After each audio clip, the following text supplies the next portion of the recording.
दीवान फरीद से इस वक्त हम आपके सामने दीवान फरीद बिल तहकीक से काफ़ी नंबर 83 पेश कर रहे हैं।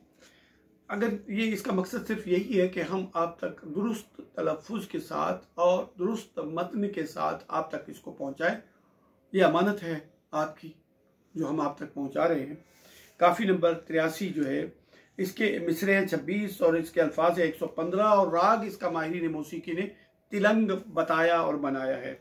नी अवलड़ा औखा लायो, नी माने इश्क मोहब्बत, औखा अवलड़ा एक तो किसी ढंग का सलीके का नहीं है कि यूं हो, नहीं, इसमें बड़े बल फेर हैं, पेच हैं और फिर ये मैंने बड़ी मुश्किल से अवलड़ा भी है और औखा भी है, एक तो पेचीदा है और फिर बहुत ज़्यादा मुश्किल है, ये मैंने लगा लिया है।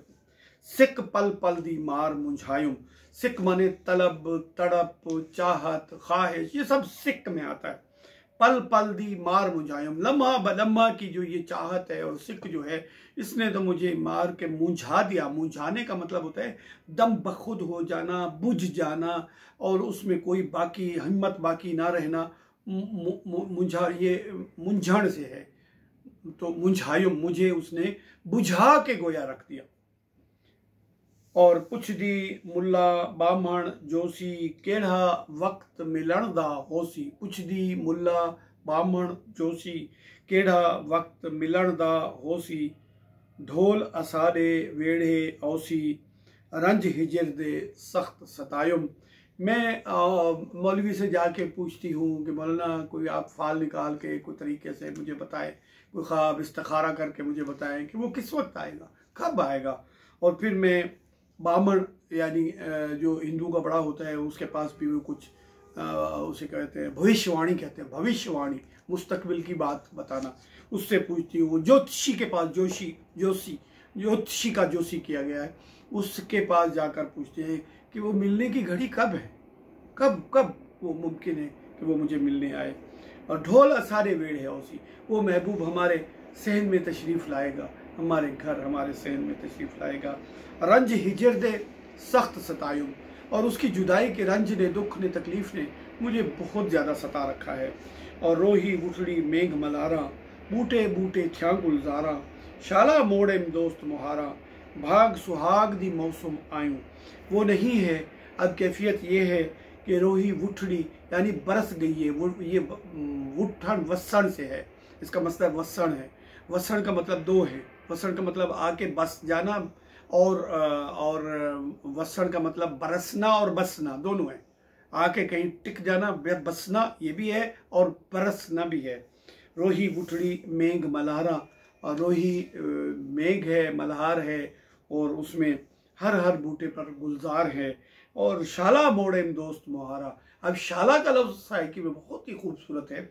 और शाला ये कहा जाता है कि ये इंशाअल्लाह, माशाअल्लाह, या इस तरह की कोई कैफियत है इसमें।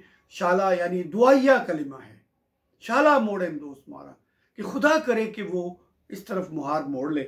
और भाग सुहाग दी मौसम आयु, यही तो भाग और सुहाग की मौसम है।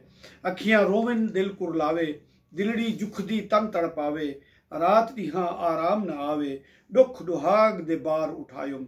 अब आंखें रो रही हैं, दिल कुरला रहा है यानी फरियादें कर रहा है। और दिलड़ी जुखदी तन तड़पावे, जुखड़ का लफ्ज़ जो है इसका मतलब मैं पीछे भी बता चुके हैं किसी काफ़ी में। जुखड़ कहते हैं किसी भी दुख में घुलते जाना, बराबर घुलते घुलते घुलते जाना, और इस तरह दम बखुदगी की जो कैफियत है और वो उसको तन तड़पावे। और रात यहाँ आराम ना आवे, दुख दुहाग दे बार उठायूं। अब दुख तो दुख हो गया, और दुहाग जो सुहाग का उलट होता है, सुहाग का जो उलट होता है उसको कहते हैं दुहाग। यानी सुहाग तो होते हैं ना, खुशी है, मोहब्बत है, मेल है और सब कुछ है, और दुहाग इसका उलट समझ ले कि दुख ही दुख है, सब कुछ अजाब है। अखियाँ और आगे क्या है, इश्क अवेड़ा पेश पियो से, हमें एक ऐसा इश्क अवेड़ा जो है, वो अवेड़ा जो किसी के कहने सुनने में ना हो, मर्जी करे अपनी, जो उसका जी चाहे वो करे, उसको कहते हैं अवेड़ा। और फसाद पैदा कर देने वाला उसको कहते हैं अवेड़ा। कहते हैं फला बंदा अवेड़ा बंदा है। अवेड़ा यानी वो किसी के कहने सुनने में नहीं है और वो किसी के बात में आने वाला भी नहीं है, और वो जो मर्जी आए करेगा और जो पुठे काम में उल्टे काम ही करेगा।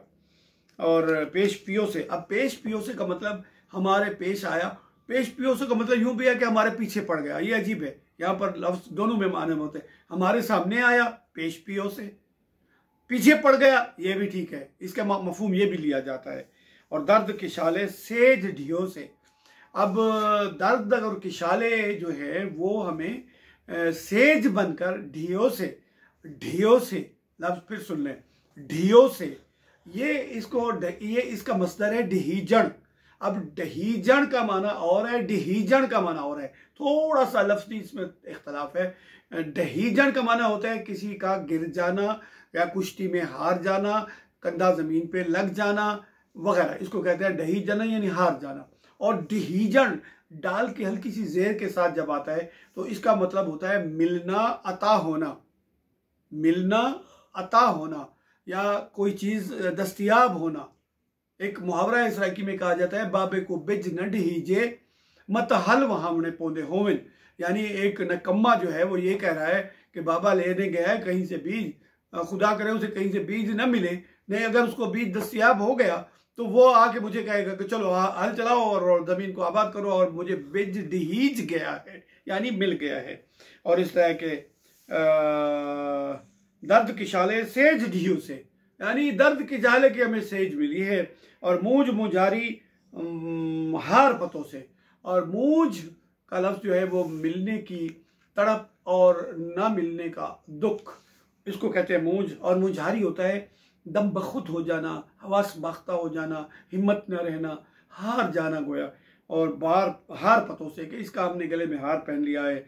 और साजू दुख दुहाग सुहायुम, और ये दुख और दुहाग का हम माना कर चुके हैं ऊपर। दुहाग कहते हैं सुहाग के उलट को। फिर मैंने ये दुख और दुहाग जो मुझे आया, मैं इस पर रोई या फरियाद नहीं की, बल्कि मैंने इसको खुशी से गले का हार बना लिया। क्योंकि हम कौन हैं? हम हैं हुस्न परस्ती घात आसारी, राज हकायक बात आसारी। खान साहब इसमें अजीब कहते हैं कि हुस्न परस्ती जो है वो हमारी एक घात है, वो बजाते खुद मकसद नहीं है, वो बजाते खुद हमारा मकसद नहीं है। हम तो राज, ये एक घात है, किसी चीज को घात लगा के मारी यानी निशाना बना के या उसमें छुप के उसमें वो करना, घात आसारी। और हुस्न परस्ती जो है ये हमारी घात है। और असल में क्या बात है? राज हकायक, हम तो उस हकीकत को पाना चाहते हैं। और रमज हकीकी झात आसारी, हम उस हकीकत, झात कहते हैं इस तरह करके देखने को, झलक देखने को या देखने के अमल को भी झात, झात पावण, इस तरह करके देखना इसको भी कहते हैं। और रमज हकीकी के वो तलाशी हैं, हम उसको देखना चाहते हैं। और ये हमें कहाँ से? फ़खर जहाँ या रीत सिखायो, फ़खर जहान ने ही हमें ये बताया है कि हुस्न परस्ती जो है ये बजाते खुद कोई मकसद नहीं है, इसको एक जरिया बना लो कि इसके जरिए तुमने उस तक पहुंचना है। और मिलसिम यार फरीद कडाही, एक फिर तमन्ना, यास और उसकी नाउमीदी की तरफ नहीं जाते, दुआ की तरफ जाते हैं या उम्मीद की तरफ जाते हैं। मिलसिम यार फरीद कडाही, दूध दुखावा कड़ कड़ आही, और तवक्को है, आस रखती हूँ कि वो दोस्त कभी ना कभी तो ज़रूर मिलेगा। और दूध दुखावा यानी धुआं दुखाती हूँ, आहें निकालती हूँ। और जान जिगर तन भड़किन भाई, जान में जिगर में तन में भड़किन भाई, यानी शोले भड़क रहे हैं, आग भड़क रही है। और सोज पुनल दे साफ जलायुम, और उस पुनल की तपिश और दुख ने तो मुझे साफ जला के रख दिया है। इस तरह काफ़ी नंबर 83 इख्तिताम तक पहुँचती है।